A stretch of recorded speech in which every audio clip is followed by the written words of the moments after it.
하나님 말씀 함께 보시겠습니다. 오늘 우리에게 주신 하나님 말씀 요한계시록 1장 11절부터 20절까지 말씀입니다.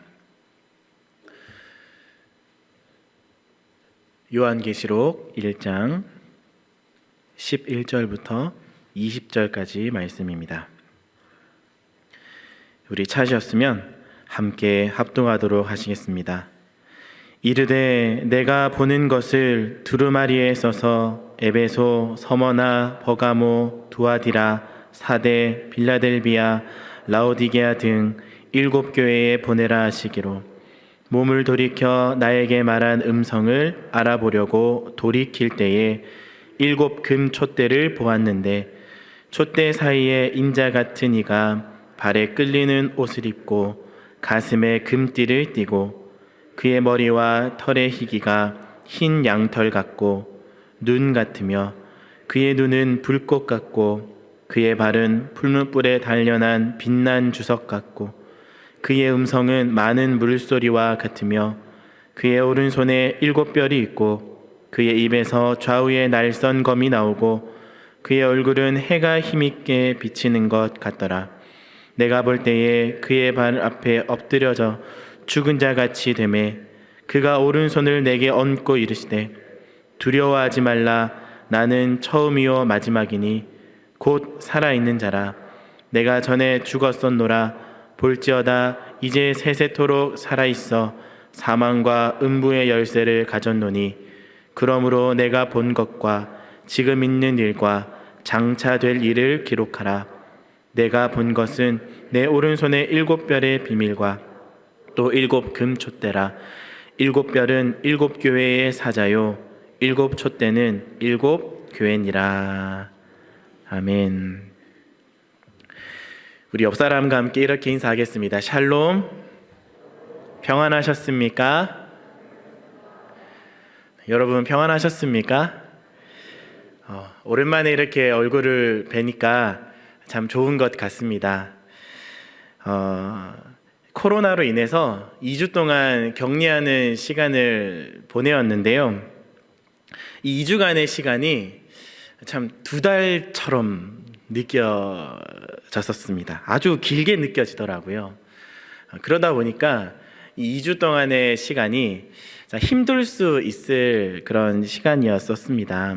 그런데 여러 성도님들께서 또 챙겨주시고 또 돌보아 주셔서 외롭지 않고 평안하게 지낼 수 있었던 것 같습니다.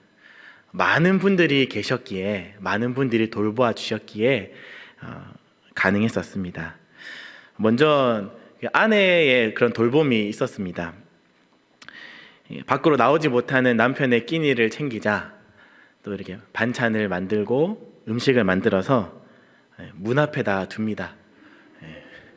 그러면은 얼굴은 마주하지 못하고 두고 갑니다. 카톡이 오면 이제 뒤에 나가가지고 음식을 가지고 들어오고 얼굴을 보고 싶으면 창밖으로 이렇게 멀리서 전화하면서 인사하고 남편의 빈자리가 있었음에도 불구하고 또 배려하는 마음으로 내색하지 않고 그 시간을 잘 지켜준 것이 또 다른 의미의 돌봄이었다 이렇게 생각이 됩니다. 그리고 또 많은 성도님들께서 또 돌보아 주셨었습니다.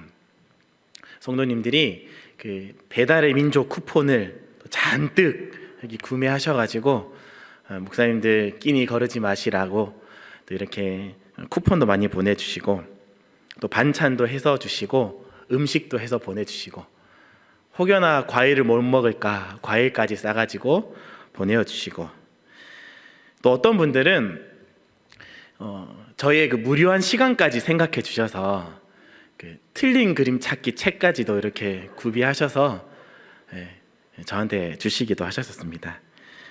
많이 또 돌봄을 받고 있었죠.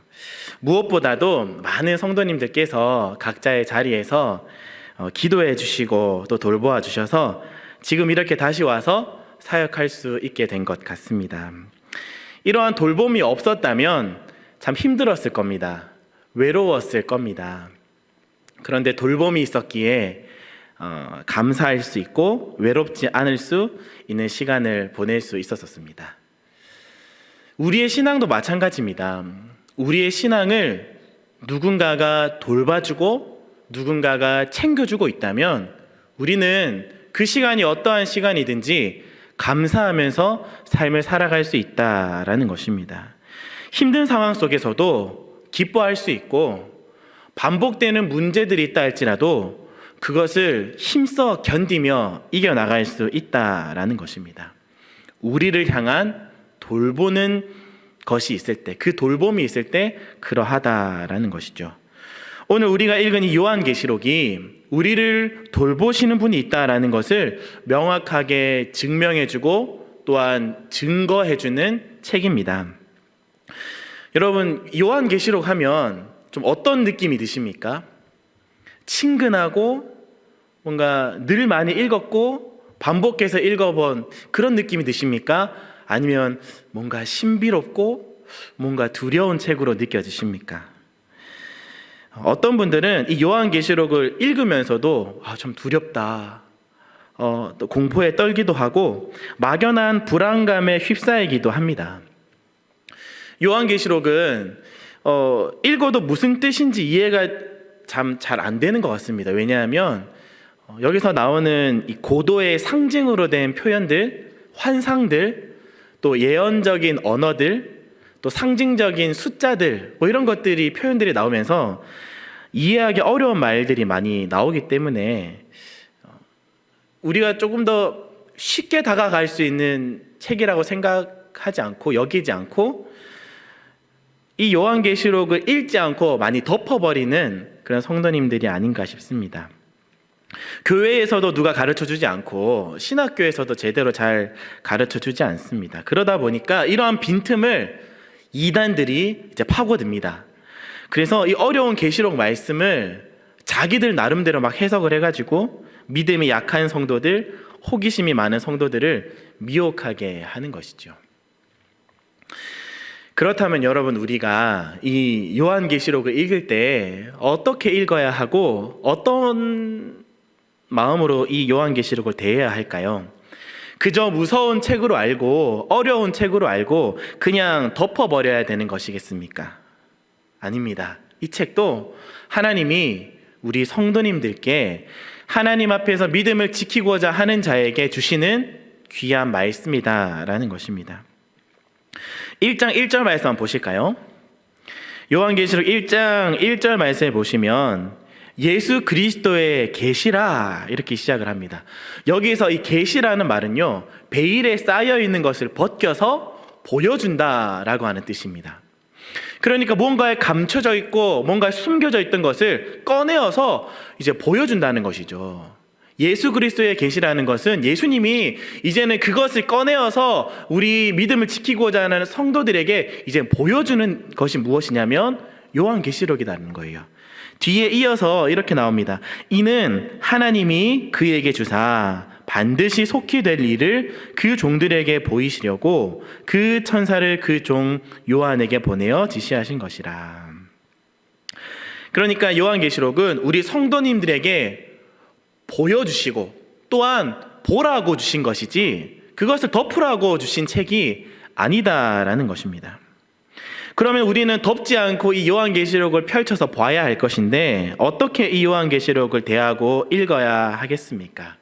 먼저 이 요한계시록을 보는 시각부터 한번 정리를 해보면 좋겠습니다. 대부분 요한계시록 하면요, 종말에 일어날 일, 말세에 일어날 일에 대해서 이 미래적인 내용들을 적었다라고 생각을 하고 계실 것입니다. 저 또한 그렇게 생각을 했었습니다.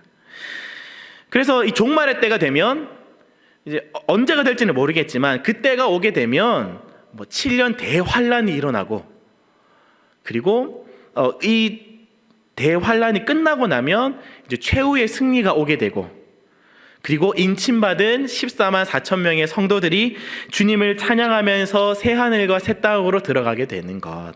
그러니까 장차 종말의 때, 마지막 때, 심판의 때가 오게 되면 일어날 일들에 대해서 적고 있다라고 생각을 하시고 계실 것입니다. 그런데요, 이 요한계시록을요, 성경신학적인 관점으로 본다면 여러 다른 묵시문학과 크게 다르지 않습니다. 마치 이 바울 서신의 내용, 여러 자기가 세웠던 교회들에게 보냈던 편지, 바울의 서신처럼 이 요한계시록은 요한의 서신이라고 보는 것이 더 마땅하다라는 것입니다. 실제로 요한의 편지라고 적혀 있습니다. 여러분 4절을 한번 보실까요? 4절 말씀을 같이 한번 읽어보시겠습니다. 4절, 요한은 아시아에 있는 7교회에 편지하노니 이제도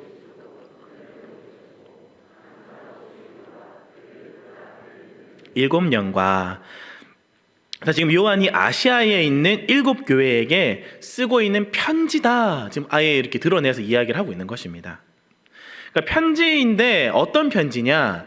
묵시 문학의 형태를 가지고 있는 편지다라는 것이에요. 성경에는요 많은 묵시 문학들이 있습니다. 예를 들어서 에스겔, 다니엘, 스가랴, 이런 것들이 마지막 때, 종말의 때를 이야기하고 있는, 적고 있는 성경들입니다. 그런데 우리가 에스겔, 다니엘서를 읽을 때는 이 요한계시록처럼 대하고 읽지는 않는 것 같습니다. 에스겔, 다니엘은 뭔가 좀 비교하자면 일반적인 성경이고, 이 요한계시록을 대할 때는 뭔가 좀 신비롭고 좀 어려운 책, 뭔가 특별한 책이라고 생각하기 때문에 그런 것 같습니다. 그 이유가 무엇이냐면 묵시 문학에 대한 이해가 다르기 때문인데요. 에스겔과 이 다니엘 같은 성경을 읽을 때는 여러분 어떻게 읽으십니까? 어떤 생각을 갖고, 어떤 시각을 가지고 이 말씀을 대하고 계신가요? 이런 거죠. 역사 속에서 어떠한 선지자가 하나님의 계시를 받고 받은 계시를 가지고 그 백성들에게 받은 말씀을 전하는 것. 그러니까 에스겔이라는 선지자가 하나님의 계시를 받아서 백성들에게 전하는 말. 근데 그 말의 내용들 중에 어떤 내용들이 있냐? 종말론적인 내용들, 마지막 때에 대한 내용들, 이 묵시문학적인 형태들이 들어가 있다. 그래서 이 선지자의 말을 듣고 이제 백성들이 그 말씀을 받아서 자신의 삶 가운데 적용시키고 살아가는 것. 이렇게 우리는 에스겔과 다니엘서를 우리는 읽고 또 대하고 그것을 바라보고 있습니다. 그런데 요한계시록도 마찬가지로 보아야 한다는 것입니다. 에스겔과 다니엘과 마찬가지로 이 묵시문학입니다. 요한계시록도. 그래서 동일하게 그 시대에, 요한이 기록한 그 시대에 하나님의 계시를 받아서 마땅히 전하고 있는 소아시아 교회들에게 적고 있는 하나님의 메시지다. 받는 사람들은 소아시아 교회이고 전하는 사람은 예수 그리스도의 계시라고 했으니까 예수님이 요한을 통해서 소아시아 교회에게 전하고 있는 메시지다 라고 하는 것을 가지고 이 요한계시록을 시작을 하셔야 된다라는 것입니다. 11절 말씀해 보실까요? 11절에 이렇게 나옵니다. 이르되 내게 보는 것을 두루마리에 써서 에베소, 서머나, 버가모, 두아디라, 사데, 빌라델비아, 라오디게아 등 7교회에 보내라 하시기로. 여기서 7교회하고 등이라고 나오죠. 이것은 예수님께서 소아시아 7교회에게만 보내는 내용이 아니라 그들과 함께 예수님을 따르고 믿음을 지키고 하는 모든 교회들에게 지금 이 내용을 보내고 있다라는 것입니다. 편지라고 했는데 바울 서신과는 조금은 다릅니다. 왜냐하면 이 바울 서신은 그냥 진짜 어떤 묵시적인 형태가 없이, 묵시문학의 형태가 없이 진짜 말 그대로 서신의 형식으로, 편지의 형식으로 전해졌다면 요한계시록은 편지의 형식이 또한 있지만 그 내용이 워낙 묵시문학적인 내용이기 때문에 이것을 두 가지를 동시에 살펴보면서 이해를 해야 된다라는 것입니다. 그러니까 1차적으로는 소아시아 7교회들에게 전하는 편지 내용으로서 우리가 소아시아 교회의 입장에 처하면서 그때 예수님께서 요한을 통해서 주시는 메시지들을 나의 교훈으로 삼는 것과 동시에 종말론적인 아주 미래적인 것으로 해석하면서도 우리가 앞으로 받아야 될 종말론적인 신앙이 어떠한 것인가를 동시에 살피는 것, 이것이 우리가 요한계시록을 대해야 된다라는 것입니다. 정리를 해보자면 이런 겁니다. 요한계시록은 예수님께서 요한을 통해서 소아시아 7교회 혹은 수많은 믿음을 지키고자 하는 수많은 교회들에게 하시는 편지인데, 그 편지의 내용이 미래에 일어날 종말론적인 요소들도 함께 있다, 이렇게 정리를 하실 수가 있겠습니다. 자, 그렇다면 이제 이 요한이 편지를 적고 있는 상황과 또 그 상황에 편지를 받는 소아시아 7교회들의 상황이 어떠한지를 한번 살펴보실게요. 우리 9절 말씀 한번 보시겠습니다. 9절 말씀 같이 한번 읽어보시겠습니다. 9절, 나 요한은 너희의 형제요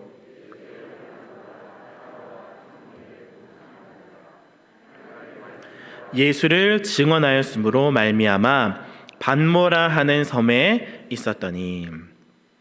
지금 요한이 성령의 감동이 되어서 편지를 적는데, 그때 어디에서 편지를 적었냐? 반모섬이라는 곳에 편지를 적고 있다라고 합니다. 지도를 하나 보여주시겠습니까? 여기 지도에 보시면 이제 소아시아 지역, 그러니까 7개의 교회가 있는 소아시아 지역의 지역과, 그리고 중간에 보시면 반모섬이라고 있습니다.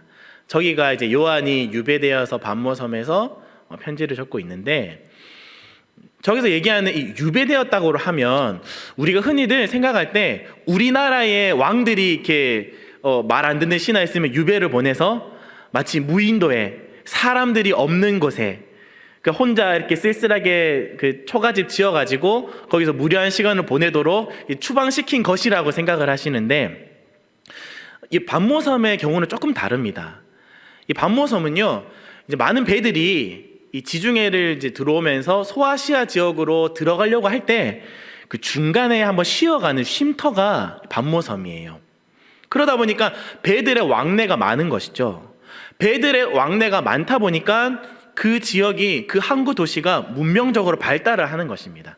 물론 그 크기가 큰 섬은 아니지만 문명적으로 발달을 하다 보니까 관광지가 되고, 또한 그 주변의 사람도 많이 살고, 또 그쪽에 있는 경제적 이제 발달도 많아졌던 것이죠. 그러니까 이 요한이 유배되어 있던 이 반모섬은 진짜 사람들이 살고 있지 않는 그런 황량한 무인도가 아니라 막 사람들이 북적북적한 그런 관광지인데, 그 관광지 속에 요한이 유배가 되었으면서 행동적인 제약을 받게 된 유배다라는 것입니다. 우리 현재 상황의 반모섬 사진 한번, 요게 지금 이제 반모섬의 모습이에요. 아주 예쁘고 또 사람들도 많이 살고 있고 아주 이제 그 왕래가 많은 그런 항구 도시입니다. 그러니까 요한이 당했던, 반모섬에서 당했던 이 유배는 행동적인 제약을 받는 유배였지 우리가 생각하는 무인도에 갇혀서 뭐 그런 것은 아니었다라는 것이죠. 그러면 이 요한이 반모섬에 유배를 당하고 있는데 왜 유배를 당하고 있는가? 왜 갇혀서 지내게 되는가? 하면은 아까 읽었던 9절에 보시면 하나님의 말씀과 예수를 증언함으로 말미암아 이렇게 나오죠. 그러니까 요한이 그 소아시아 지역에서 교회를 중심으로 하나님의 복음을 막 전하다가 이제 잡혀버린 것입니다. 언제 잡혔냐? 도미티아누스 황제 통치 말기에 반모섬으로 잡혀갔다라고 하는 기록이 있어요. 이 도미티아누스의 황제가 통치의 말기가 언제냐면 추정해 보면 AD 한 96년 정도 됩니다. AD 96년도에 요한이 반모섬에 있었던 것이죠. 그래서 그 근처 시기 때 요한이 하나님으로부터 계시를 받고 편지를 적었다라고 할 수 있겠습니다. 그러면 이 AD 96년의 교회의 상황은 어땠을까? 이 교회의 상황은요, 지금 여러 가지 삶의 긴장들이 만연한, 긴장이 많고 문제들이 많은 상황이 이 AD 96년의 교회들이었어요. 소아시아의 교회들이었습니다. 물론 뒤에 요한계시록 이제 2장부터 7교회의 여러 가지 문제들에 대해서 이야기를 하지만 그것뿐만 아니라 그러한 문제들이 생겨나게 된 배경이 어떤 배경들이 있냐면 그 당시에는요, 황제 숭배 사상이 막 이제 만연했습니다. 그러다 보니까 황제를 숭배하지 않으면 막 핍박하고, 왜 우리나라의 일제강점기 때 신사참배를 강요하고 신사참배를 강요하지 않으면 막 붙잡아가지고 막 고문하고 했던 것처럼 그 당시에 교회들도 이러한 외부적인 핍박과 박해들이 있었다라는 것입니다. 황제 숭배 사상으로 인한 핍박이 강해지다 보니까 이 교회 내부적으로도 이제 배교에 대한 유혹들이 많이 들어왔습니다. 아니, 그 믿음을 지키고 싶은데 내 자녀가 죽어나가고 내 형제들이 죽어나가고 내 부모들이 죽어나가고 나랑 같이 믿음 생활했던 사람들이 막 떠나고 배교하는 모습을 가지고 경제적으로 풍요를 누리는 것을 보니까 이 배교하고 싶은 유혹들이 교회 안으로 많이 들어왔다라는 겁니다. 그런 갈등들이 있었던 거예요.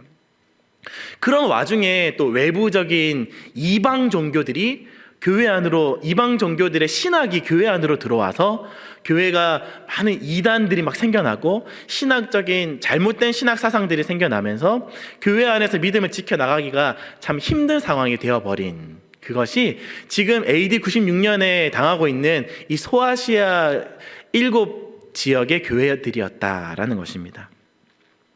외부적으로는 황제 숭배 사상으로 핍박받고 내부적으로는 죄의 유혹들과 이단들의 공격들이 만연했습니다. 그러한 환난을 당하는 7교회들에게 예수님께서 요한을 통해서 주시는 계시의 말씀이 요한계시록이다라는 것이죠. 그러니까 이 계시록의 목적이 무엇이냐면 지금 핍박을 당하고 환난을 당하고 있는 이 교회들에게 위로하고 격려하면서 너희들은 지금 그렇게 힘들지, 맞아, 너희들은 어려움을 당하고 있지, 그런데 나의 궁극적인 승리하는 그 모습을 통하여서, 환난 가운데서 드러나는 나의 모습을 통하여서, 예수 그리스도의 그 모습을 통하여서 너희가 위로받고 힘을 내고 이겨내라 라고 하는 그러한 목적이 이 요한계시록에 담겨져 있다라는 것입니다. 그러니까 구체적으로는 외부적으로 내부적으로 당하는 그런 압력과 핍박과 유혹들이 있다 할지라도 끝까지 믿음을 지켜내고 인내해라, 그리고 그렇게 격려하는 것이 계시록의 목적이었다라는 것이죠. 예수님의 계시는 그대로 쭉 이어집니다. 이제 그들을 위로하고 격려하는 목적을 이루기 위해서 요한이 이제 1장부터 그 뒤에까지 7교회들에게 각자 필요한 메시지들을 선포하고 난 다음에 이제는 여러 가지 환상을 통해서 예수님이 요한에게 보여주시는데요, 그것은 실질적으로 일어날 세상 역사에 대한 진행을 환상을 통해서 보여주시는 겁니다. 이 환상을 통해서 주시는 메시지는 무엇이냐, 이 세상은 지금은 용이 막 다스리고 있는, 그러니까 마귀가 이 모든 세상을 다스리고 있는 세상의 배후에는 마귀가 있다면 교회의 배후에는 어린 양 예수 그리스도가 그 배후에 계시다. 보여진 이 현 세상에는 이 용이 막 창궐하고 막 마귀가 막 권세를 잡고 있는 것처럼 보이지만 결국 궁극적으로는 누가 승리하느냐, 예수 그리스도가 마귀를 이기고 승리하실 것을 이 환상을 통해서 보여주시는 겁니다. 그러니까 승리하실 예수 그리스도를 따르는 교회도 반드시 승리하게 될 것이다 라는 것을 이 교회들에게 메시지를 주고 있는 것이죠. 17장 14절, 요한계시록 17장 14절에 보시면요, 이런 내용이 있습니다. 저희가 어린 양으로 더불어 싸우려니와 어린 양은 만주의 주시오 만왕의 왕이심으로 저희를 이기실 터이요 또 그와 함께 있는 자들 곧 부르심을 입고 빼내심을 얻고 진실한 자들은 이기리로다. 이러한 승리의 확신을 가지고 살아가라. 이러한 승리를 가지고 있는 교회들은 안전하니까 마음을 조금 평안하게 가지고 힘을 내어라. 지금 예수님이 그렇게 말씀해 주시고 있는 겁니다. 잘 견뎌내라. 근데 이렇게 잘 견뎌내기 위해서, 너희들이 잘 견뎌내기 위해서 필요한 것이 무엇이냐? 나를 보는 것이라고 하시면서 요한복음 1장부터 마지막 장까지 계속적으로 드러나고 있는 모습이 뭐냐면 예수님이 드러나시는 거예요. 환상이 시작되기 전에도 7교회들에게 전해지는 메시지 가운데서도, 그들이 당하는 여러 가지 환난에 대한 재앙에 대한 환상 가운데서도, 궁극적으로 승리하게 되는 그 승리 가운데서도 이 예수님을 계속 보여주고 있는 것입니다. 그들과 함께 있는 어린 양 예수 그리스도, 그분이 어떤 분이신지를 계속 보여줍니다. 13절부터 18절까지 조금 더 구체적으로 예수님에 대해 집중해서 보여주고 있는데요. 우리가 고난 속에서 기억해야 하고 그분의 모습을 보는 것만으로도 안심할 수 있는 이 주님의 모습이 쭉 기록되어져 있습니다. 이 어린 양 그리스도 예수의 모습을 하나하나 살펴보다 보면요, 얼마나 은혜가 되는지 몰라요. 하나하나 진짜 다 뜯어가지고 보고 싶은데 오늘은 시간이 한정되어 있기 때문에 좀 간단하게 한번 살펴보도록 하겠습니다. 자, 13절부터 한번 보실게요. 13절을 한번 보시면 예수님은 7 촛대 사이를 다니시는 분이시다. 14절에 그는 흰 양털과 같이 티가 없으시고 거룩하신 분이시고 그의 눈은 불꽃과도 같아서 어려움을 당하는 교회를 지켜보고 계신다. 15절 그의 발을 보면 주님의 통치는 아주 튼튼해서 어떠한 문제들이 와도 흔들림 없는 견고함을 가질 수 있고 주님의 음성은 많은 물소리와도 같아서 우렁차고 장엄하다라는 것을 보여줍니다. 16절 그의 입에서 날선 검과 같은 하나님의 말씀이 역사하고 밝은 해와 같은 찬란한 영광이 그에게 있게 된다. 18절 그분은 살아계신 분이시다. 전에는 죽으셨지만 지금도 여전히 살아계셔서 오늘 환난을 겪는 교회들에게 역사하시고 말씀하시고 함께 하시는 분이 우리 주님이십니다 라는 것을 교회들에게 알려주고 나타내어주고 계시하시고 보여주고 있는 것입니다. 오늘 우리 모든 성도님들이 이 어린 양 예수 그리스도를 기억하시고 또한 묵상하심으로 현재 닥치는 고난과 어려움을 이기고 견뎌내시는 저와 여러분들이 되시기를 바랍니다. 20절 말씀 한번 보시겠습니다. 20절에 보시면 이렇게 나옵니다. 내가 본 것은 내 오른손의 7별의 비밀과 또 7 금촛대라. 7별은 7교회의 사자요 7 촛대는 7 교회니라. 앞서서 예수님이 7 촛대 사이를 다니신다 이렇게 말씀이 나와 있었죠. 근데 이 7 촛대가 오늘 20절에 누구라고 얘기를 하고 있습니까? 7 교회라고 얘기를 하고 있습니다. 그러니까 예수님은 이 7 촛대 사이를 다니신 7 교회들 사이를 다니시고 계시는 것이죠. 7 촛대는요 언제 등장하냐면 출애굽 시기에 성막 안에서 등장합니다. 등잔대라고 하죠. 이 등잔대 해가지고 7개 촛대가 착 나와 있고 거기에 이제 성막 안을 밝히고 있는 것입니다. 그런데 여러분 그 백성들이 광야에서 이 성막을 세웁니다. 그런데 이 성막은요 여러 가죽들이 겹겹이 쌓여 있기 때문에 빛이 들어갈 틈이 없어요. 그러니까 그 안의 공간은 완전 암흑의 공간입니다. 빛이 하나도 없는 진짜 한 치 앞도 안 보이는. 그래서 제사장이 들어가서 하나님이 계신 지성소로 나아가는 데 있어서 유일하게 의지할 수 있는 빛이 무엇이냐면 7 촛대의 촛불인 거예요. 암흑의 공간 가운데서 하나님께로 나아갈 수 있는 유일한 그 길이 무엇이냐? 7 촛대다라는 것입니다. 그러니까 이 7 촛대가 아까 누구라고 했습니까? 7 교회라고 했습니다. 암흑 같은 이 세상 속에서 하나님 앞으로 나아갈 수 있는 유일한 그 빛이 무엇이냐? 7 교회라는 말이죠. 교회가 빛을 잃어버리면요 하나님께 나아가는 길이 막혀져 버리는 겁니다. 소망이 없어져 버리는 거예요. 그런데 이 교회가 지금 외부적인 박해와 이 내부적인 어려움으로 빛을 잃어가고 있었던 것입니다. 그런데 그 7 교회 사이를 누가 다니신다고 합니까? 예수 그리스도께서 다니신다고 합니다. 13절에 보시면 촛대 사이에 인자 같은 이가 발에 끌리는 옷을 입고 가슴에 금띠를 띠고 우리 주님이 그 교회들 사이를 다니신다고 하시는 거예요. 예수님이 등잔대 사이에 다니시는 그 모습을 시각화하는 것을 딱 보여주면서 얘들아 너희들이 빛을 잃어가는 어려움 가운데 있지, 핍박을 당하고 내부적인 어려움을 당하고 있지, 어렵지 힘들지, 그런데 괜찮아. 내가 너희들 사이를 다니면서 혹여나 불이 꺼지는 것이 있으면 켜주고 꺼지지 않도록 보호해주고 지켜주고 돌보아주고 있으니 너희들의 교회는 안전해. 괜찮아. 그러니까 힘내서 견뎌. 이겨내. 할 수 있어. 내가 돌보아주고 있으니까 너희들 할 수 있다. 라는 것을 7 촛대 사회를 다니시는 그 모습으로 요한을 통해서 교회들에게 힘들어하고 어렵고 마음에 좌절이 있고 실망이 있는 그 교회들에게 지금 이 말씀으로 예수님께서 보여주고 있다라는 것입니다. 우리 주님께서 촛대 사회를 다니시면서 다시 불을 밝히시고 꺼지지 않도록 지켜주시고 그들의 상황과 환경과 마음을 돌보시는 그 주님이 계시기 때문에 교회는 안전한 것입니다.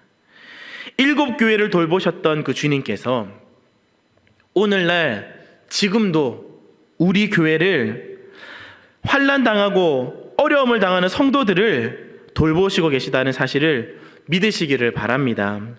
그 주님께서 지금 여러분들 사이를 다니시면서 혹여나 어려움을 당하고 있는 사람은 없나, 혹여나 이 빛을 잃어가는 사람은 없나, 혹여나 지금 이 불이 깜빡깜빡거리면서 꺼질 위기에 처해 있는 사람은 없나, 예수님이 다 돌아다니시면서 그 마음을 다 조명하시고 하나하나 살펴주시고 하나하나 손길을 베풀어 주셔서 도와주시고 지켜주시고 돌보아 주시고 계시다라는 것입니다.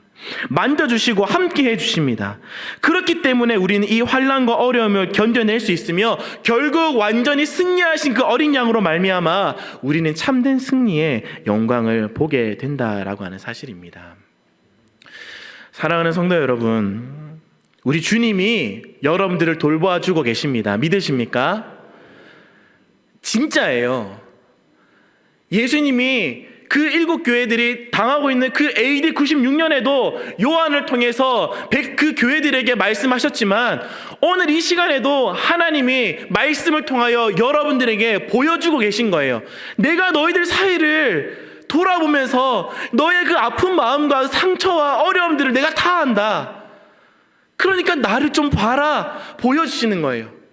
우리가 알든지 못하든지 깨닫든지 깨닫지 못하든지 상관없이 우리는 지금 보지 못한다 할지라도 우리의 배후에는요 어린 양 대신 예수 그리스도가 우리 교회를 돌보시고 계시다라는 것입니다.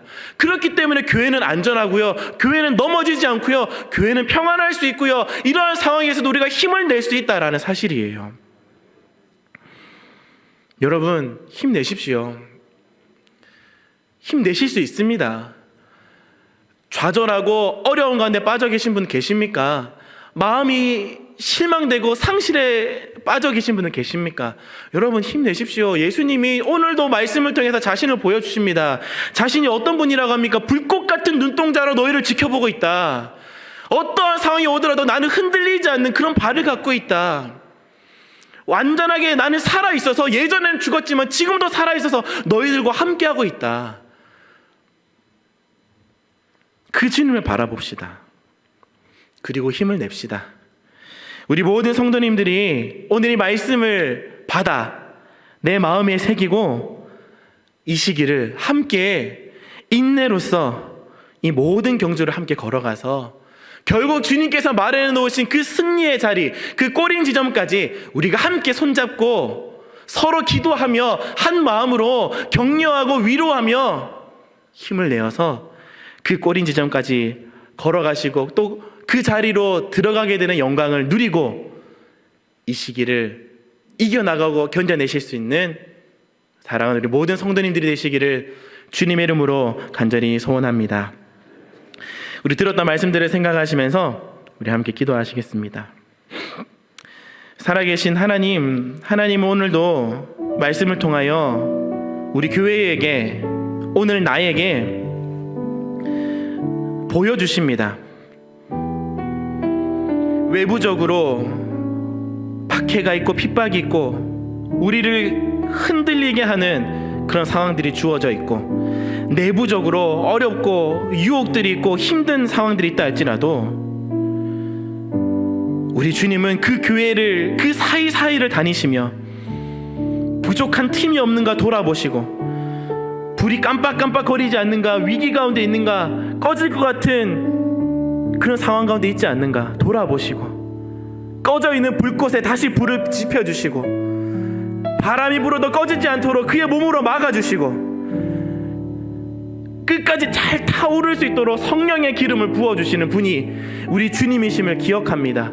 그리고 그것을 오늘도 말씀을 통하여 보여주실 때 하나님, 우리가 그것을 보게 하시고 그 주님을 느끼게 하시고 그 주님을 기억하고 묵상하게 하셔서 이 시간, 이 어려운 가운데서도 주님 바라보며 믿음으로 승리하며 삶을 살아갈 수 있는 우리 모두가 되게 하여 달라고 이 시간에 들었던 말씀을 생각하시면서 우리 함께 기도하며 나가도록 하시겠습니다. 기도하시겠습니다. 살아계시고 역사하시는 하나님 아버지, 오늘도 다시 주님을 바라봅니다. 말씀을 통하여 우리들에게 역사하시는 그 주님, 우리가 힘이 들고 하나님 아버지 길이 너무나도 멀어 보이고 하나님 아버지 이제는 다 끝났다 싶은 그런 실망이 되고 어려운 마음들이 있다 할지라도 하나님 교회를 돌아보시고 교회 사이사이를 다니시며 위로하시고 격려하시고 나를 보아라 말씀하시는, 나타내어 보여주시는 하나님 아버지, 오늘도 그 주님을 생각합니다. 그 주님을 바라봅니다. 오늘 나에게 하나님 아버지 나를 보여주시면 나를 보아라, 두려워하지 말아라, 두려워하지 말아라, 힘을 내어라 말씀하시는 그 주님의 위로를 우리가 받고 다시 그 주님과 함께 그 믿음으로 삶을 살아갈 수 있는 아버지를 모두가 되게 하여 주시옵소서. 힘을 내는 자들이 되게 하여 주시옵소서. 어려움을 이겨나가는 자들이 되게 하여 주시옵소서. 그 주님과 함께 이 모든 상황들을 살아낼 수 있는 하나님 아버지 우리 모두가 되게 하여 주시옵소서. 우리 시간에 한 번 더 우리 교회를 위하여서 한 번 더 기도하시겠습니다. 하나님, 우리 교회가 이 시기를 정말 주님의 은혜 가운데 다시 한 번 더 이겨나가고 잘 견뎌나가고 우리 모든 성도들이 한 마음으로 하나가 되어 하나님의 뜻을 쫓아가고 주님의 그 날개 그늘 아래 보호하심 아래 상황과 상관없이 우리 안에 있는 문제와 상관없이 우리가 주님 바라보며 주님 붙잡고 평안과 기쁨과 행복을 누려갈 수 있는 우리 교회가 되게 하여 주시옵소서. 우리 교회를 위하여서 우리 한 번 더 기도하도록 하시겠습니다. 기도하시겠습니다. 살아계신 하나님 아버지, 우리 교회를 위하여 기도합니다.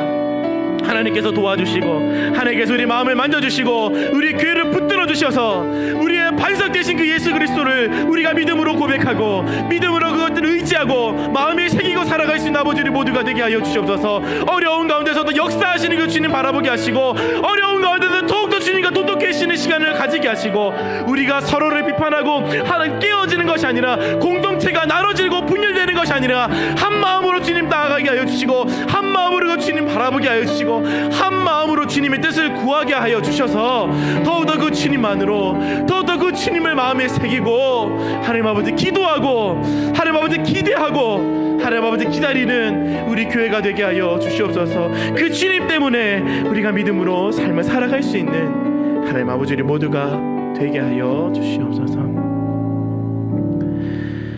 살아계시고 역사하시는 하나님 아버지, 오늘도 주님의 말씀 앞에 우리 자신들을 세웁니다. 말씀으로 우리를 고치시고 우리를 위로하시고 우리를 세우시고 우리를 채워 주시옵소서. 주셨던 말씀들 우리의 마음에 새기고 예수 그리스도 바라보며 한 걸음 한 걸음 소망의 인내를 가지고 믿음으로 그 꼬린 지점까지 다 함께 손잡고 걸어갈 수 있는 우리 섬김의 교회 되게 하여 주시옵소서. 주님, 또 주님 앞으로 나아올 때에 하나님의 은혜에 감사하여 여러 가지 이름으로 여러 가지 방법으로 하나님께 헌금을 드렸습니다. 이 헌금을 주께서 기뻐 받아주시고 하나님 선하신 뜻이 이루어지는 곳에 귀하게 사용되게 하여 주옵소서. 예수님의 이름으로 기도하옵나이다. 아멘.